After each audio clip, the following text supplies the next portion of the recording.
सोने की साड़ी पहनने वाली बहू।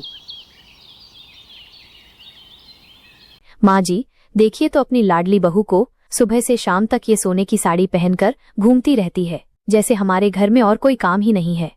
हाँ बेटी, मेरी भी यही शिकायत है। जब देखो तब चमचमाती हुई साड़ी, ऐसा लगता है जैसे किसी राजघराने से आई हो। हमारे गरीब घर में ये सब दिखावा शोभा नहीं देता।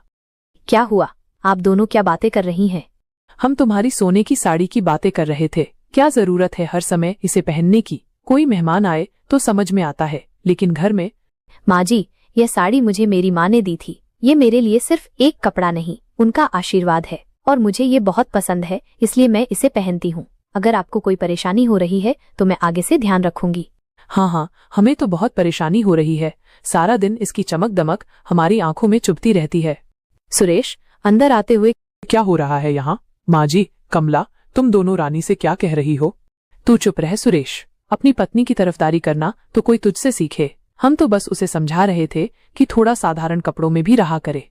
माँ जी, रानी जो चाहे पहने, इसमें क्या बुराई है? वो घर का सारा काम तो करती ही है और ये साड़ी उस पे बहुत अच्छी लगती है। अच्छी लगती है जैसे और कोई साड़ी पहनी ही नहीं जाती। रानी सुरेश की ओर देखकर हल्की मुस्कान के साथ, कोई बात नहीं सुरेश जी, माँ जी और कमला जी को जैसा ठीक लगे। गांव में एक छोटी सी पूजा है, सभी महिलाएं सज धज कर आई हैं। रानी भी अपनी सोने की साड़ी में बहुत सुंदर लग रही है। रानी, तुम्हारी साड़ी तो बहुत ही प्यारी है। सच में तुम इसमें बहुत सुंदर लग रही हो। धन्यवाद वीना जी, आपकी साड़ी भी बहुत सुंदर है। हाँ, सबकी निगाहें तो इसी सोने की साड़ी पर टिकी रहेंगी, जैसे और किसी ने ढंग के कपड़े पहने ही नहीं। कमला, तुम हमेशा ऐसी बातें क्यों करती हो? रानी तो हमेशा ही शालीन रहती है। इतना सोना चांदी पहनकर घूमने की क्या जरूरत है? लोगों की नजर लगती है। रमेश हंसते हुए आता है। माँ जी, नजर तो खूबसूरती को लगती है, सोने को नहीं। और रानी तो हमेशा ही खूबसूरत दिखती है, चाहे जो पहने। आप भी इसी की तरफ बोलेंगे? अरे, मैं तो सच कह रहा हूँ। रानी, तुम्हारी साड़ी वाकई लाजवाब है। धन्यवाद रमेश जी। एक दिन घर में कुछ मेहमान आते हैं। सासू माँ रानी को चाय नाश्ता लाने के लिए कहती हैं। रानी सोने की साड़ी पहने हुए रसोई में जाती है। आपकी बहू तो बहुत ही सुंदर है और उसकी साड़ी तो देखते ही बनती है।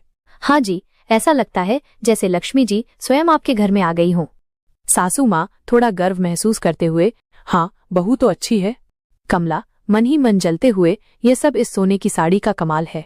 रानी चाय और नाश्ता लेकर आती है। लीजिए मेहमान जी। मेहमान एक, धन्यवाद बेटी, तुम्हारी साड़ी सच में बहुत प्यारी है। क्या ये असली सोने की जरी की है? जी हाँ। बैठो रानी, मेहमानों के साथ बातें करो। घर में चोरी हो जाती है। चोर घर से कुछ गहने और पैसे चुरा ले जाते हैं। सुरेश परेशान होकर, माँ जी, घर में चोरी हो गई। अलमारी खुली थी और उसमें रखे कुछ गहने और पैसे गायब हैं। सासू माँ रोते हुए, हे भगवान, ये क्या हो गया? मैंने तो हमेशा कहा था कि इतना दिखावा ठीक नहीं होता। जरूर किसी की बुरी नजर लग गई। कमला रानी की ओर देखते हुए, और ये सब इस सोने की साड़ी की वजह से हुआ है। चोरों को लगा होगा कि इस घर में बहुत धन दौलत है। रानी दुखी होकर, यह आप क्या कह रही हैं कमला जी? चोरी होना बहुत बुरी बात है, लेकिन इसका मेरी साड़ी से क्या लेना देना? कमला, ऐसी बातें मत करो। ये वक्त आपस में लड़ने का नहीं है। हमें पुलिस को खबर करनी चाहिए। हाँ, सुरेश ठीक कह रहा है। हमें मिलकर इस मुश्किल का सामना करना होगा। पुलिस आती है और छानबीन करती है। रानी शांत भाव से सब कुछ बताती है। क्या आपको किसी पर शक है? सासू माँ, हमें तो किसी पर शक नहीं है साहब। कमला मन में काश मैं कह पाती कि मुझे इस सोने की साड़ी पर शक है। घर के पीछे की खिड़की खुली हुई थी, शायद चोर उधर से आए होंगे। पुलिस अधिकारी, ठीक है, हम इसकी जांच करेंगे। आप लोग थोड़ा ध्यान रखिएगा। चोरी के कुछ दिन बाद घर में मातम का माहौल है। सासू माँ उदास बैठी हैं। माँ जी, आप इतनी उदास क्यों हैं? जो चला गया वो वापस तो नहीं आ सकता। हमें हिम्मत रखनी होगी। मुझे इस बात का दुख है कि मेरे घर में चोरी हुई और कहीं न कहीं मुझे लगता है कि। रानी उनकी बात पूरी करते हुए, आपको लगता है कि ये मेरी सोने की साड़ी की वजह से हुआ? सासू माँ झिझकते हुए, हाँ, थोड़ा तो ऐसा लगता है। रानी शांत भाव से, माँ जी, अगर आपको ऐसा लगता है तो आज से मैं यह साड़ी नहीं पहनूंगी। आपकी शांति और इस घर की सुरक्षा मेरे लिए सबसे बढ़कर है। तुम ये सोने की साड़ी छोड़ दोगी? रानी दृढ़ता से, हाँ। अगर इस साड़ी से किसी को भी परेशानी होती है तो मैं इसे कभी नहीं पहनूंगी। ये तुम क्या कह रही हो? तुम्हें अपनी पसंद का कपड़ा पहनने का पूरा हक है। रानी सुरेश की ओर देखकर, सुरेश जी, माँ जी और कमला जी अगर इससे खुश रहें तो मुझे कोई आपत्ति नहीं है। रानी, तुम सच में बहुत अच्छी हो। रानी अब साधारण कपड़े पहनती है। सासू माँ और कमला थोड़ा शांत है, लेकिन घर में वो रौनक नहीं है। सासू माँ रानी को काम करते देखकर, बहू, तुम यह क्या पहन रही हो? ये तो बहुत साधारण कपड़ा है। जी माँ जी, आपने ही तो कहा था कि साधारण कपड़े पहनने चाहिए। सासू माँ थोड़ा सोचते हुए, हाँ कहा तो था, लेकिन तुम्हें यह अच्छा लगता है? मुझे तो सब कपड़े अच्छे लगते हैं माँ जी। आप क्या कह रही हैं? आप ही तो उसे सोने की साड़ी पहनने से मना करती थीं। सासू माँ अनिश्चित स्वर में, हाँ लेकिन अब मुझे लग रहा है कि वो साड़ी उस पर कितनी अच्छी लगती थी और घर में भी एक अलग ही चमक रहती थी। रमेश हंसते हुए आता है। देखा कमला, सोने की साड़ी का जादू माँ जी को भी याद आ रही है। कमला मुंह बनाते हुए, आपको तो हमेशा मजाक ही सूझता है। एक दिन रानी अपनी पुरानी अलमारी साफ कर रही होती है। उसे एक संदूक मिलता है जो बंद है। रानी मन में ये संदूक तो मैंने पहले कभी नहीं देखा, शायद मेरी माँ ने दिया होगा। वो संदूक खोलती है। उसके अंदर कुछ पुराने कागजात और एक और छोटी सी डिब्बी होती है। डिब्बी खोलने पर उसे कुछ पुराने गहने मिलते हैं जो देखने में बहुत कीमती लगते हैं। रानी आश्चर्य से, यह क्या है? इतने सुंदर गहने? उसी समय सासू माँ कमरे में आती हैं। सासू माँ, बहू ये क्या है तुम्हारे हाथ में?